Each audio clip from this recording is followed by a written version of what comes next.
Hi everyone, welcome to the Brown History Podcast. My name is Essen, and you're listening to episode 29. We got a special guest today. I'm pleased to announce that it's Kal Penn. You may know him from movies such as the Harold and Kumar series or The Namesake. He's got a book out now, and it's an autobiography. It's called You Can't Be Serious. If you're someone on a journey trying to make it far, trying to establish themselves in their respective industries, then this is the book for you because it provides you with life lessons, it gives you inspiration and strength, guidance, and so much more. So I really recommend this book, especially to the young people in arts. Like, this is it.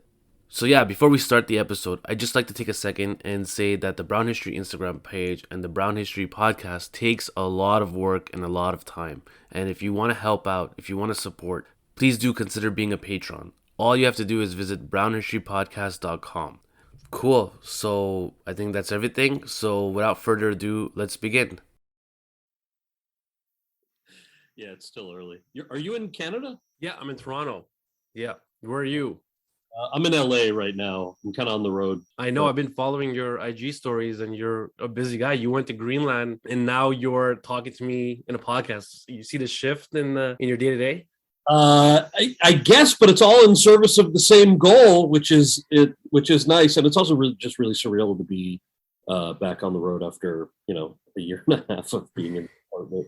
Except I've lived in Toronto off and on the last 5 years, and so there was I guess 7 months during the pandemic I was working on a show up there. Oh, Not that anything was open, but no, it was tough here. How did you like it? I mean, you did Harold and Kumar here too, so you're very familiar with the city.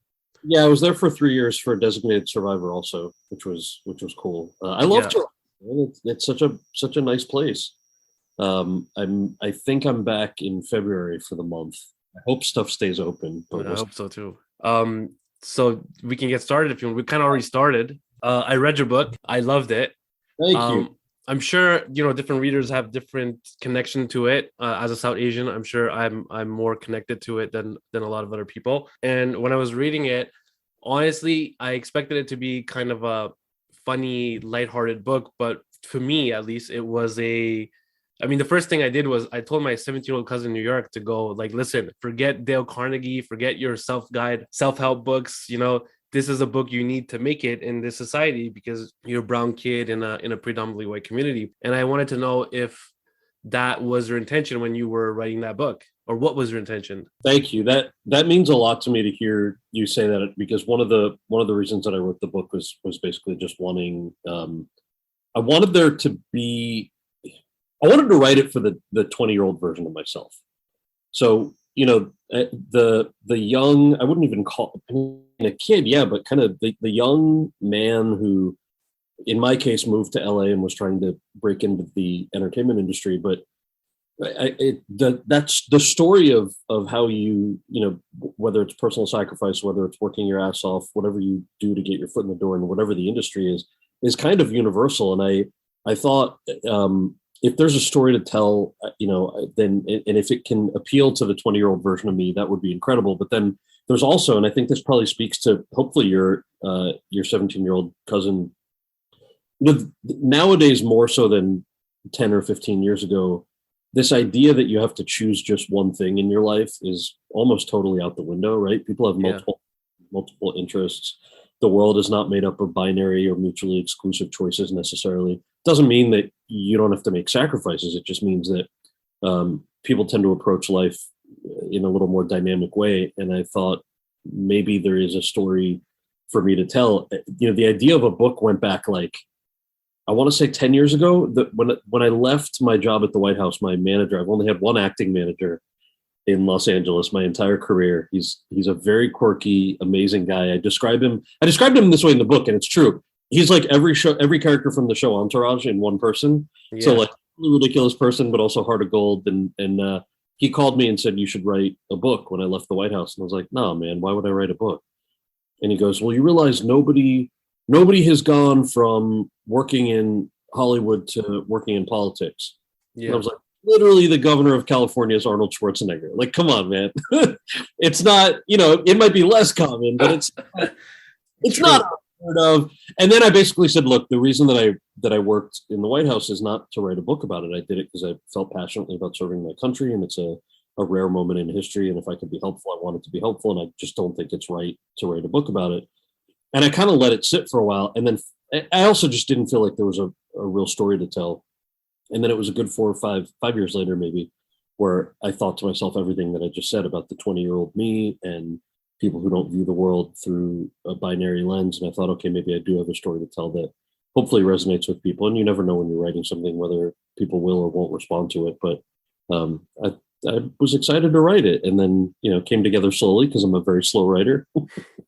Well, what surprised me was that, I've been watching you since, growing up. Like you've always been on my radar, obviously, because you are brown and I'm brown. And I've always watched your interviews and talk show hosts and all these things. And I've never heard you speak of any of these stories that you wrote in your book. It's always about the movie or the work you're doing. And the difference between you and Arnold Schwarzenegger is that, Arnold Schwarzenegger sure is an immigrant, but he was a lot more accepted than you are. And in your book, it's not just a how-to guide. It's more like this kind of how to deal with people, how to swallow your pride, and it's okay to be rejected, and you just keep moving forward. It was real. It was an honest portrayal of what you have to do and how you have to deal with things, and you have to pick your battles. And it was really inspirational, right? However, at the end, the book, the second last chapter, okay, which it hurt me that it kind of ends in a sour note. And I wanted to know why you ended the book like that. So I don't feel that it ends on the sour note, and I'll tell you. You don't? I was like rooting for you. We're rooting for you throughout, and then boom. Okay, if you're looking for the book to end with some incredible triumph, I agree. You might, Mighty Ducks. Yeah, you might be like, "What the fuck? How come there's no, moment of winning the Oscar at the end, right?" Or something like that. But I think the reason that I put the tag in at the end, frankly, is the story about my dad. I don't want to ruin it for folks who haven't read or listened to it. But that second to last chapter about a show called Sunnyside, the reason that I put it in there is the subtext of the book is about how systems can and do change.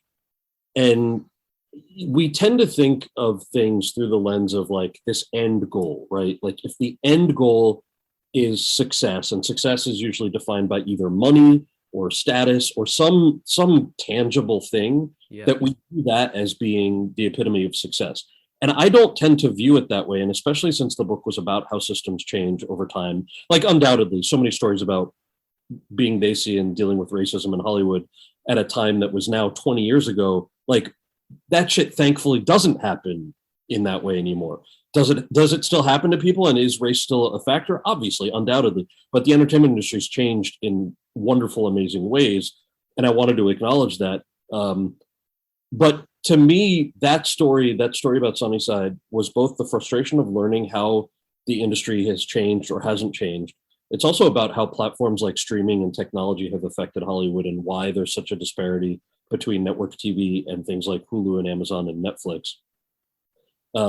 But then it was also about how that was still very special. Like we deal with rejection and failure at every step of our careers, whether you're an actor or whether you have a more traditional job or something else. And to me, the as hurtful as it was to deal with what happened on Sunnyside, I came out of it realizing nobody can take away the thing that we did accomplish. It was the most diverse show on network TV. We did have the most diverse writers' room.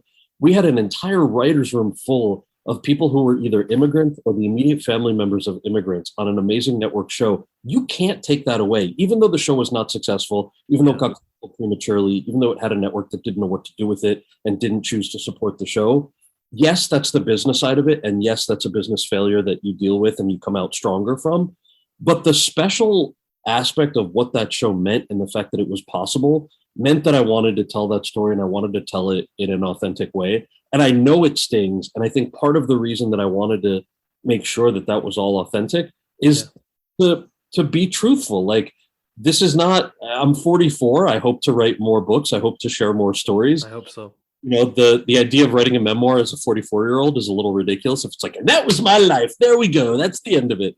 So I wanted to tell it in an authentic way, and yeah, you're right. Some of those stories are not necessarily happy-go-lucky, but the reason I ended it with my dad, and you should, if you're using this in the podcast, if this doesn't get edited out, you can fast forward maybe 30 seconds if you don't want it spoiled for you. But the actual last section, and it's just a 2 or 3 page thing. But I called my parents because originally I was going to end the book with how they felt, how embarrassed they were about my acting tribute. Because I thought that after writing the Sunnyside chapter, I wanted to be truthful to like bookend it with my dad and bookend it with my parents. And those early chapters are about aunties and uncles saying, that I should do anything other than acting. It's the pressure that you from brown folks, right? So I called them and I said, hey, so I'm done with the Sunnyside chapter. I want to write a chapter about you guys again. And I want to write about how embarrassed were you?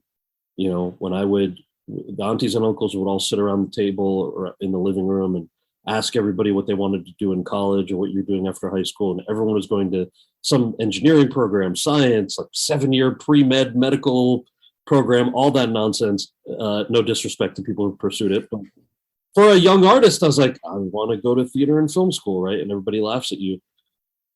And I said, how embarrassed were you that I said that publicly at those family functions? And my parents said, we were never embarrassed. We were always scared.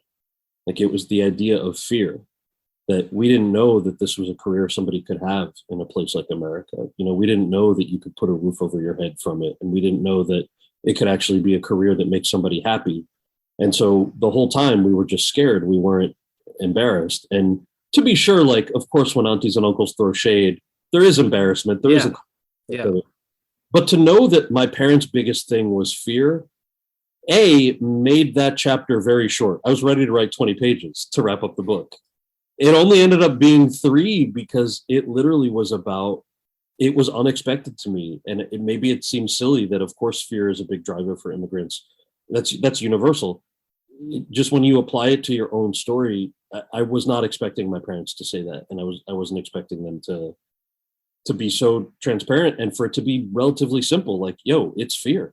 That's what it was. That's it. So that's also why that actual last chapter is so short, because it automatically ties in the first chapter without being heavy-handed. Well, your parents were scared for you, but growing up, weren't you scared? Because, my siblings have kids who are like younger than 3 or 4 years old. And whenever they see a teenager that they think is like well-behaved and smart, they run up to them and then they start asking questions like, what did your parents do to raise you? What tips can we do? Things like that. And when I'm reading your book, I'm trying to see the difference between you and me, because we both have similar upbringings where we're a fish out of water. And I wanted to know that there's part of you that's just very brave, right? You're just, if I want to avoid being fish out of water. So I would avoid places and environments that make me stick out. But you kind of go in headstrong. You go to drama classes, you go to camp. I want to know what made you brave. Like, how were you such a brave person? Which, by the way, throughout your whole life, you're kind of quitting your acting job to go to the White House. You're just doing brave, strong, courageous things. Brave. You could easily replace the word brave with stupid through all of it. No. Thank you, by the way. I think it really, for like, let's start with the acting stuff first. Like, I think everything you described about not wanting to be a fish out of water is totally valid.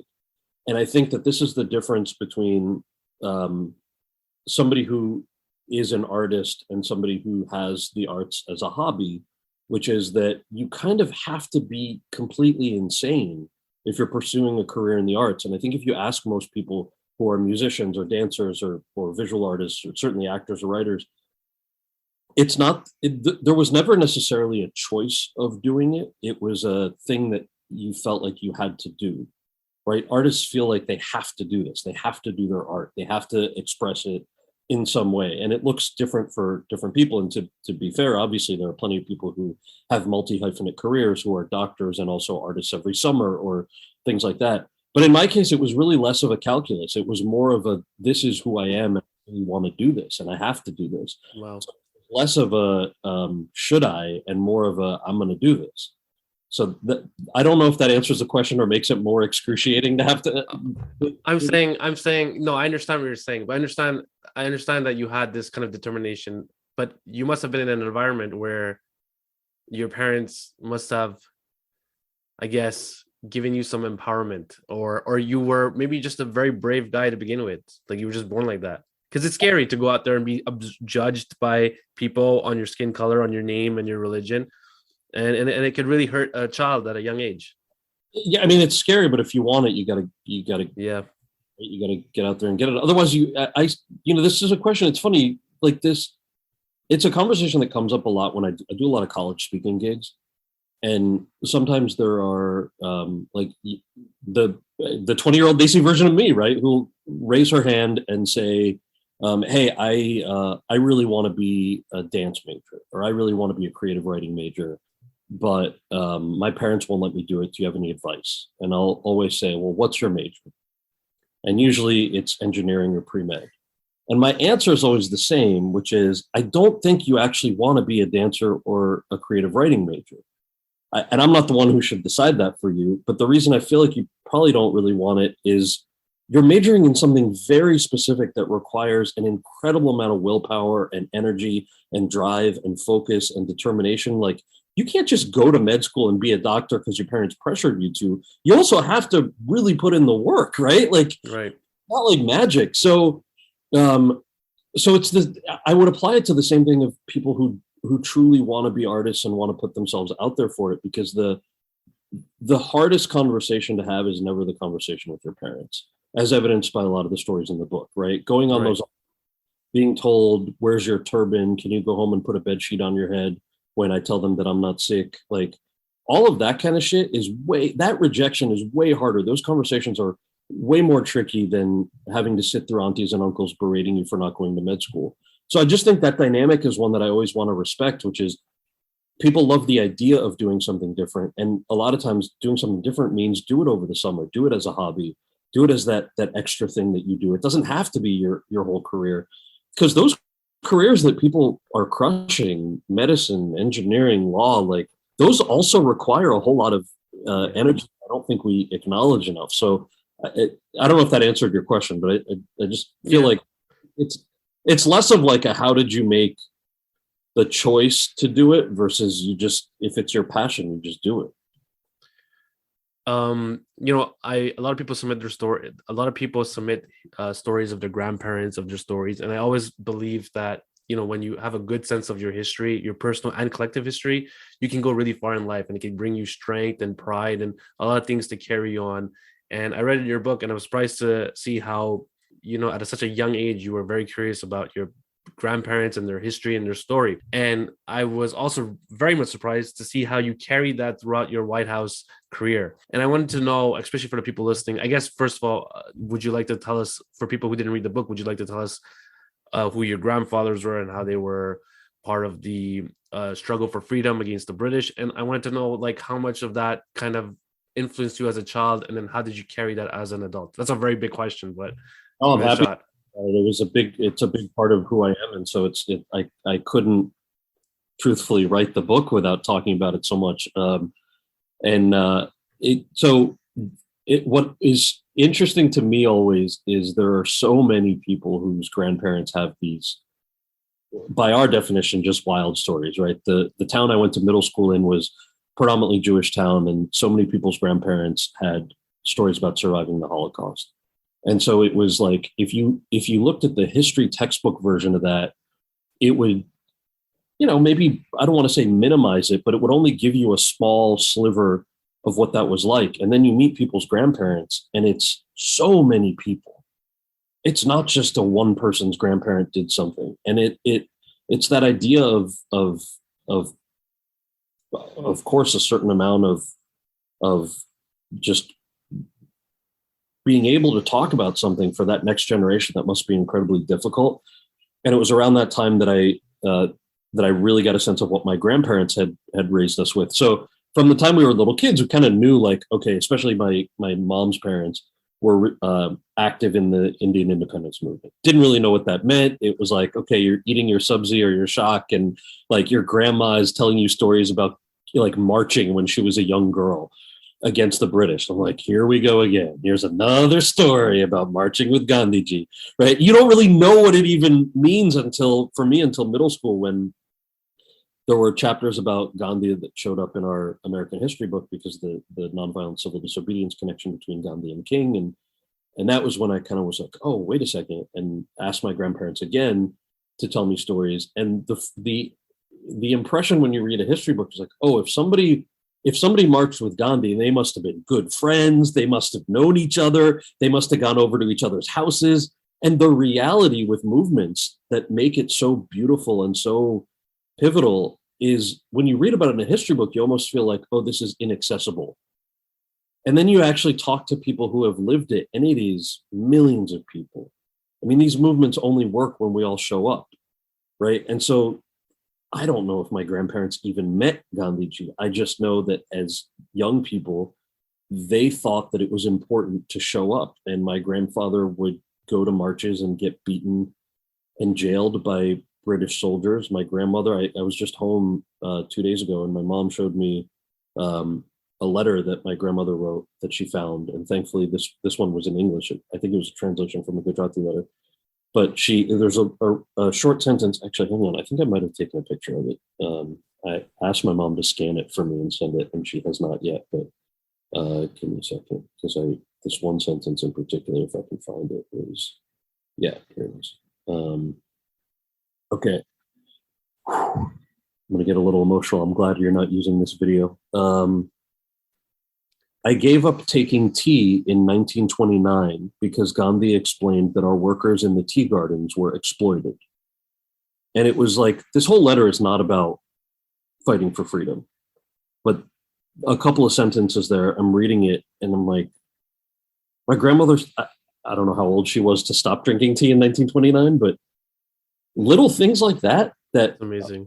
Those were the family values that we were raised with. And again, it was not the like, oh, your grandfather won all these awards and did all this incredible stuff and was the reason that this thing happened. It was like, no, you're a small cog in the wheel of doing the right thing, making sure you make your voice heard in the way that will help your community. They were incredibly secular in the best ways. Like they're Gujarati, they were religious Hindu in their own way, but also phenomenally secular. Like I remember my grandparents encouraging us to go to like the mosque or the church or temple and like whatever that was like, which you look at how divided, not just South Asia, but really like look at how divided society is on faith lines today, especially amongst brown folks.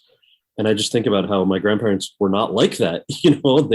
They were very Gandhian in their views of faith and everything. So to answer your question on how that affected me, I mean, I think that was always in the back of my head till probably middle school, and then really in the front of my brain, just because those were the values that we were raised with. It was less about politics. It was less about about being the person who's known for anything, and more about like, yo, keep your head down and do good work. Show by 2021 standards, it's I guess it's check your privilege. That's how we were raised. There's a phrase for it now, but back then it was just what it was. That's amazing. That's like, wow. I can't believe you have a letter. That's really cool. There are a few letters. Yeah, I'm hoping to get the scans from my mom. I'd like to turn them into something. Did any of your grandparents get to see you in the White House?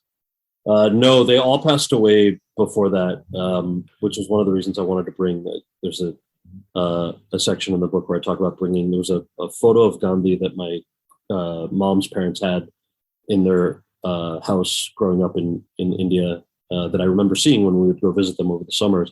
And after they passed away, we brought the photo back, and it was in my parents' attic. And I wanted to hang it in my office at the White House, just because I thought, this is sort of a tribute to them, and I just want to be reminded when I go to my desk every morning of their struggles, just as a frame of reference. So they never knew that I worked at the White House, but my mom said something very very humbling and very sweet. There was I had the chance to speak at Obama's inaugural concert on the steps of the Lincoln Memorial, which, by the way, that whole story is really ridiculous in a funny way, which is why I put it in the book. It's basically my dad like just being an Indian uncle about the whole thing. I loved it. Thank you. I mean, the whole book is true, obviously, but that in particular, I'm like, Dad, I'm just letting you know I'm telling the Tiger Woods story in this book. He doesn't know? He doesn't know? No, he knows. Of course he knows now. Okay, but okay. I had the time to be like, I'm just letting you know I'm putting it in there. And then I sent them an early draft of it. And I think I think my dad was like, "Did it really happen like this?" And my mom was like, "Of course it happened like that." So, but at that inaugural concert, she said that my mom, after I came off stage and we were all backstage, she said, "Your grandparents would have been very proud of you today." And I just Wow, that's sweet. Because it was really a very humbling moment. Were your parents in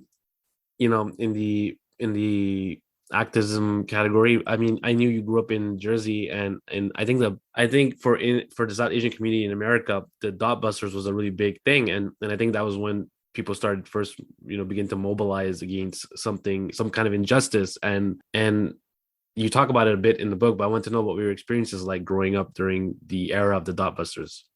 So my aunt lived in Jersey City where the Dotbusters were active, and I remember my grandmother, the one who wrote that letter that I just read you an excerpt from. I remember she would get taunted on the street by thugs who would yell racist, right. And I remember her just talking about how it didn't seem like it bothered her. She was like, "Oh, this is ridiculous. I just ignore it." And I guess after you've marched against the British, a bunch of third-rate Jersey racists are not really going to scare you that way. But it was scary to me. I don't remember hearing my parents talk about it explicitly. I don't know if that's because they sheltered us from it and talked about it privately or what. But we also didn't live in Jersey City. We lived in suburbs that were a little more sheltered from something like that. But of course I remember it, and I just remember it being kind of normal. It was codified. These people had a platform, and they were not those hate crimes weren't even really prosecuted. I think there was a murder that somebody got like maybe 5 or 6 years for. Like, that's it. That's what your life is worth. It was scary, but it's also I think about it in the context of what's happening now as a reminder of, like, we need to show up, brown folks. We need to show up for Black Lives Matter marches, and we need to be there for people, in the diaspora and outside of the diaspora, because this kind of stuff is not a one-off, and it does affect multiple communities that we need to be there for. There's a chapter missing in your book. Between Van Wilder and Harold and Kumar, you made a movie called "Where's the Party Yar?" Actually, was it before Van Wilder, or was it in between? I think it was after. I think it was 2003. Yeah. Right. And I felt like, I remember that movie coming out. I mean, I don't remember seeing any ads or anything like that, but I remember that was a movie where brown kids would tell other brown kids, "Yo, check out this movie, check out that movie." And it was just purely word of mouth. I just identified with it. And I wanted to know, like, first of all, why didn't it make the cut of the book? And second of all, how did that movie become what it is? And like, how did you end up making it? The book is already 370 pages. And trust me, there are a lot of stories I wanted to add that ended up either getting cut or that I didn't end up writing. So hopefully people like it, and I can do another one. But Where's the Party Yar was a movie that I would put in the same vein as there's a film I did years before that called American Desi. There was American Chai that I was not in. There was ABCD that I also, wasn't in. But a lot of these movies were around the same time, plus or minus like 3 or 4 years. They all were, with this generation of Desi actors who were coming up in New York and LA, who we didn't have other opportunities in the film space. Like, these were the only ones. And in both cases, I remember American Desi, Piyush Pandya, who is a phenomenal guy, a really great guy, wrote this movie. He is, I believe, a chemical engineer by trade, still, I think, and just wanted to make movies, and went to film school on the side and wrote this fun script, got it funded somehow. It had a micro budget. We shot it over the course of a summer in New York. I think it was when I was going into I took 5 years to graduate college, so I think it was going into my 5th year. And then Where's the Party Yar was a few years after that. Similar thing, like Benny Matthews directed it. I think he was a music video director primarily. A guy named Sunil Tucker, who runs an entertainment and DJ, like a radio show in Houston, exec produced it. And again, it was like a labor of love for people who weren't doing it full time, and were finding actors and wanting to tell our stories in a way that nobody else wanted to tell. They were micro budget. I think, we got paid maybe $1,000 for it, for a month or two of work. And then Desis being Desis, people bootlegged that shit. So it's not like there was money in it. Yeah, that's true. I must confess. Well, of course, I'm not. It was. I remember explaining to uncles who were like, I got the VHS from India Sweets and Spices, and then I made 15 copies for my friends because we wanted to support you. I'm like, Uncle, that's stealing. No. I rented it. I'm like, right, you paid $1 and it came on VHS with a handwritten label. He's like, yeah, but that person paid for it. It's legal. I'm like, it's not legal, but let's not have this fight right now. Thank you for the love. So it was interesting. I've often wondered if brown people have not, if we hadn't shot ourselves in the foot. I don't know if those would have been lucrative enough for like studios to take notice, but it's obviously before streaming. It's before distribution mechanisms that have gotten thankfully ahead of piracy a little bit. But it was cool to see how people came out for those movies, because obviously we didn't have movies like that. When I was in high school, we had Mississippi Masala, which was awesome, and maybe one or two things like that. But they were a real blast to work on. They were a lot of fun. And when I say micro budget, like I really mean we were either I was living with my parents when we shot American Desi in New Jersey, because we shot it in New York, and then for Where's the Party Are was in Houston. And I think for part of it, I think I stayed with an auntie or uncle. And then the other part of it, we stayed in like a roadside motel, like a $40 a night kind of motel to get the movie made. But I have really good memories of it. Wait, how do you get it now? Is it online somewhere? Yeah, it's on YouTube. Oh, okay. That's them supporting you still. Fine, watch it on YouTube. Yeah, it's on YouTube. There's another chapter missing in your book is, you casually mentioned in the book that you're gay, and you kind of just like, you just make it so casual, like as if like that is something we should know. Yeah. And I want to know why you decided to come out like that. And I also want to know, there's a chapter missing where you kind of don't talk about how you told your parents that you're gay and how did they react to it. And I don't know if I'm crossing the lines here, if you don't want me to talk about this, but yeah, great question. So chapter 18, I talk about my partner Josh and how we met, and there are a couple nice times. Guy. Great guy, very quiet, which is similar to my parents. I mean, the amount of times I called my parents to ask if it was okay to tell certain stories, because they're very private people also. And both Josh and I have been together for 11 years. My brother is very quiet. My parents are also shunned the limelight, and all of them have always come to premieres and openings, and they've met my work friends and college friends, all of that. I've been open in my real life in that sense. And I've always tried to be respectful of them. So like we'll pull up to a premiere and they immediately go through the side entrance. Like, we're going to grab the popcorn. We'll see you at the seats. I'm like, you don't want to do one photo on the red carpet with me? They're like, hell no. We will see you inside. You do your interviews, whatever you have to do.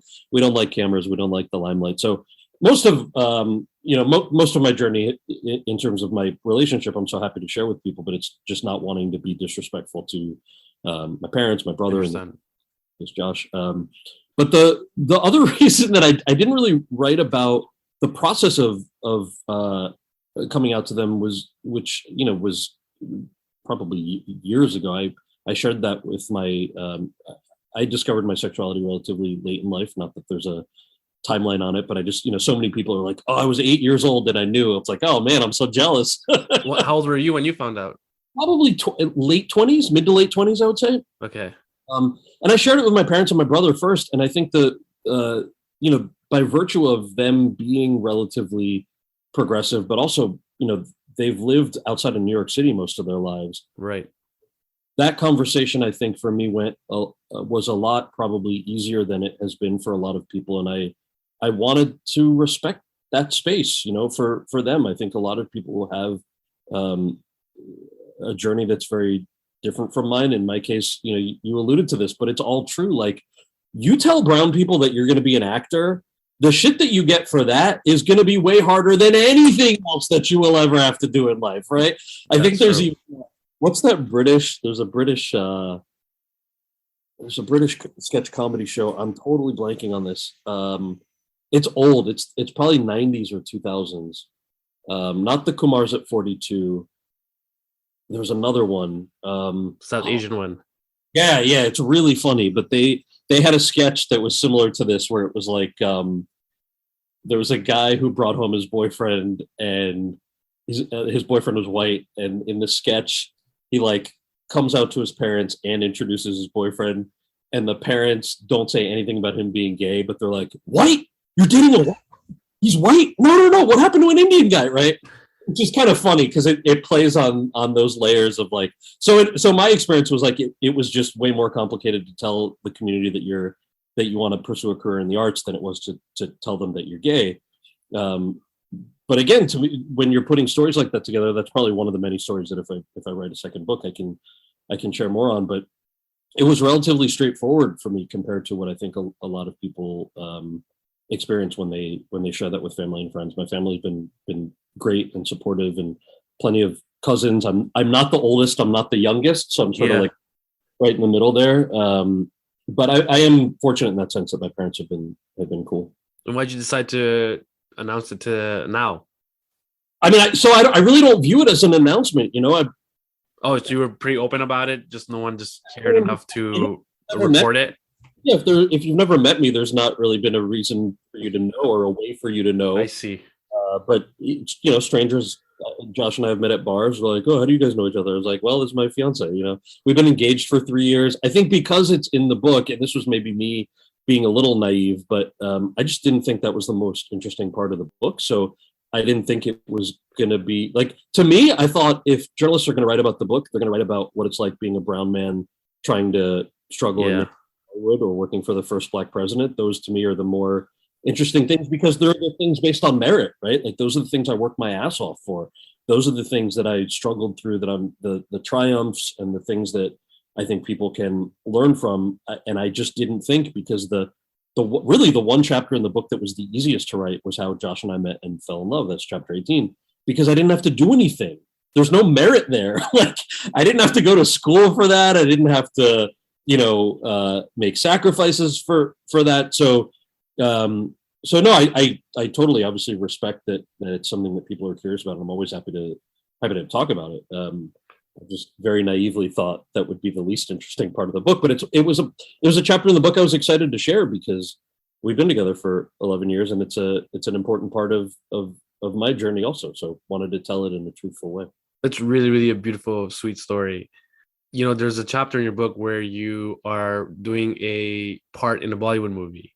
And it's a great story and everything. But what I really wanted to know what was your experience, because it's very rare to see a Hollywood actor go into Bollywood, and you have this kind of diaspora Desis, and then you have Desis.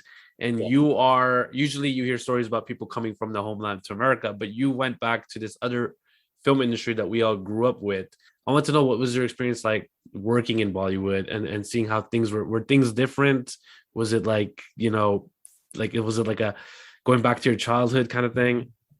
So look, the movie that I write about in the book, which was a ridiculous experience. Was it Bhopal?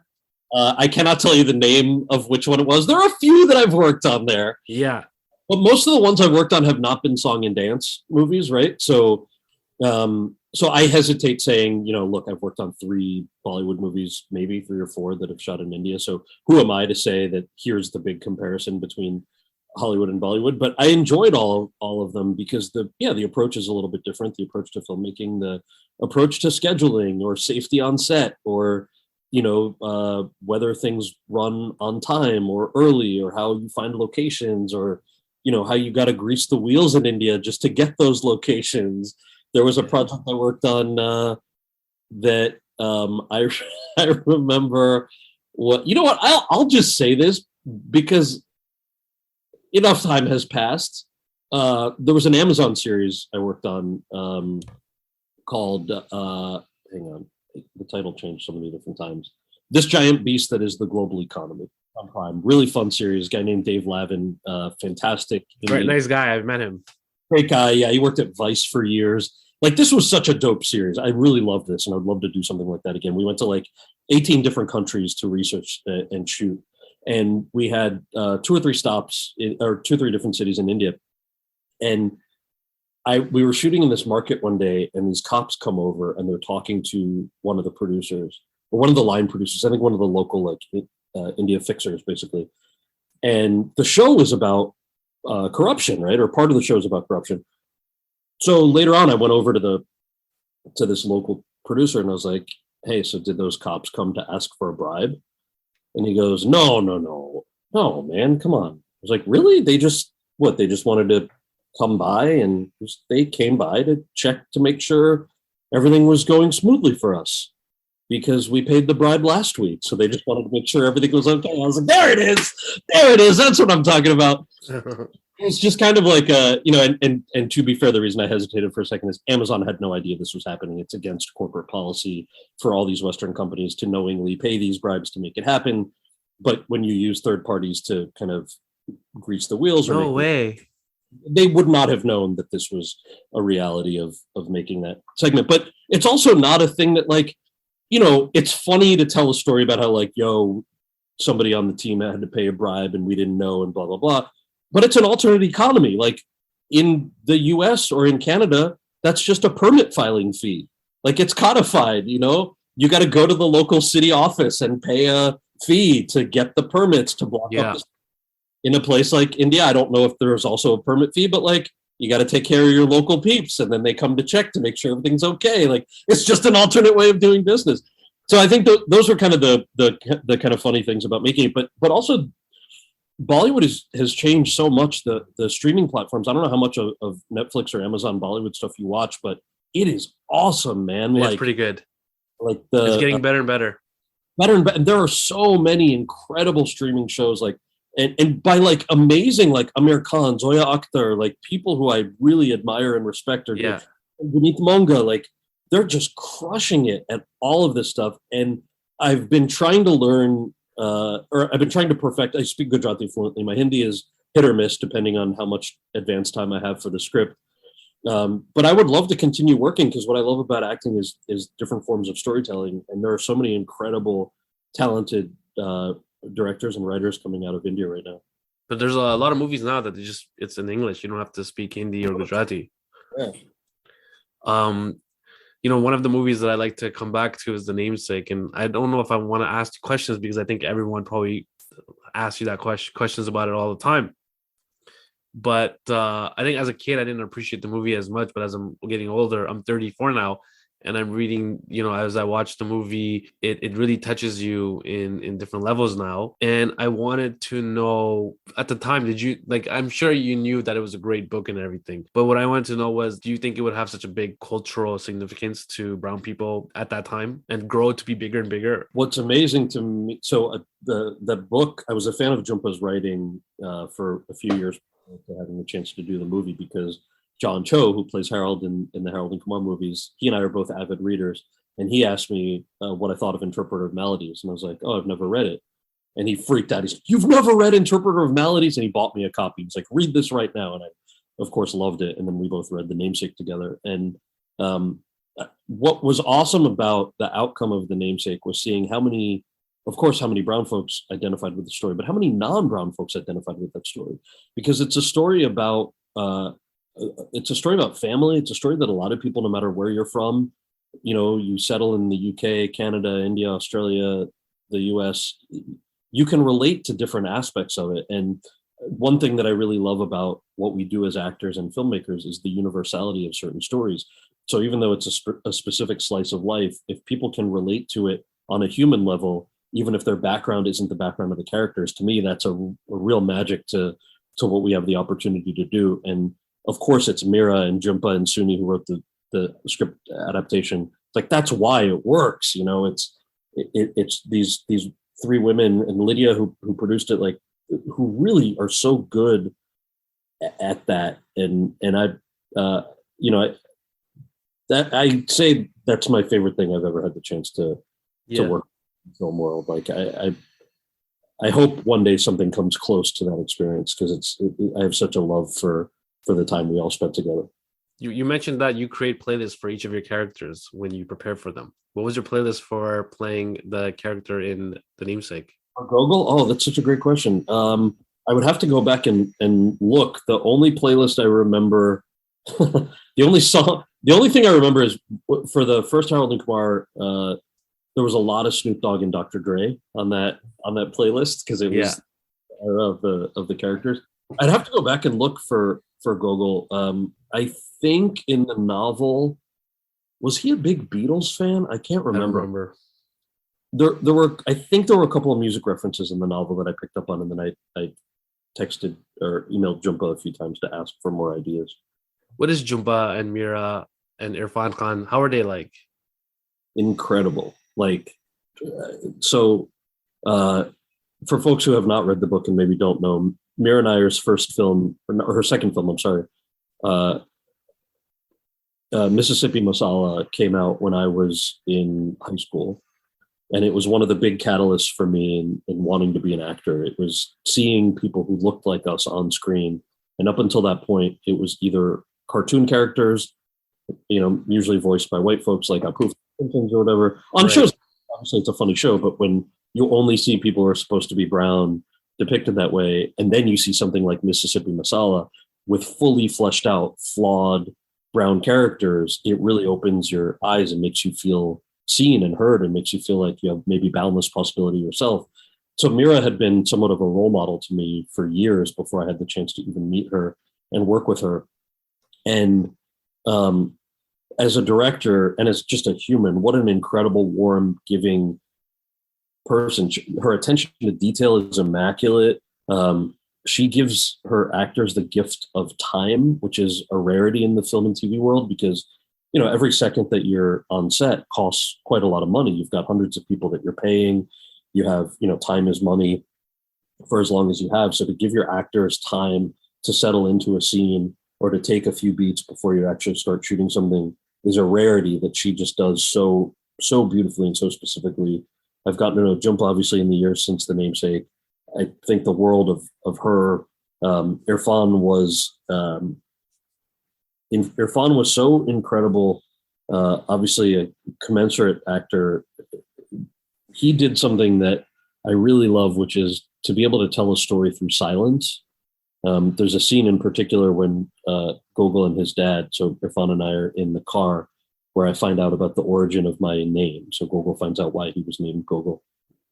And so much of that scene is played in silences. And so much of it, I'm just sitting next to Irfan and the camera is in front of us through the windshield. And I don't even have to look at him because the few words that we have in that scene, I can feel what he's feeling. Like just the presence of what he brings to that scene is to me so real and tragic and beautiful in all the right ways that he was just I'm so blessed to have the chance to have worked with him and obviously wish he was still around.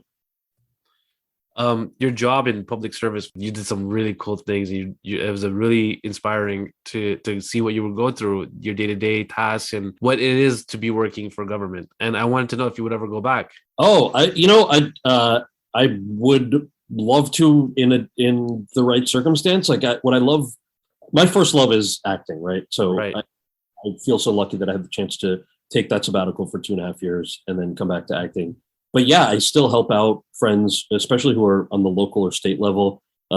Incidentally, I think, and I don't know if you guys have posted about him before, but Zoran Mamdani. Yeah, it's such a cool guy. The guy's running. That guy's doing that guy did the taxi. He fought for taxi, did the hunger strike. Yes, and so when I read your book and his name comes out, I'm like, whoa. Yeah, he is awesome, and that was the best news ever. He invited me down there when they were on, I think, day 9 of their strike, and that was incredibly emotional just to spend an hour with them, and then to get that news, a week and a half later was so cool. The reason I mention him is there are people who continue to inspire me. Some of whom, like Zoran, are good friends. And then others, who like Nithya Raman in LA, who I've only met recently. She's on the city council here, also an incredible progressive.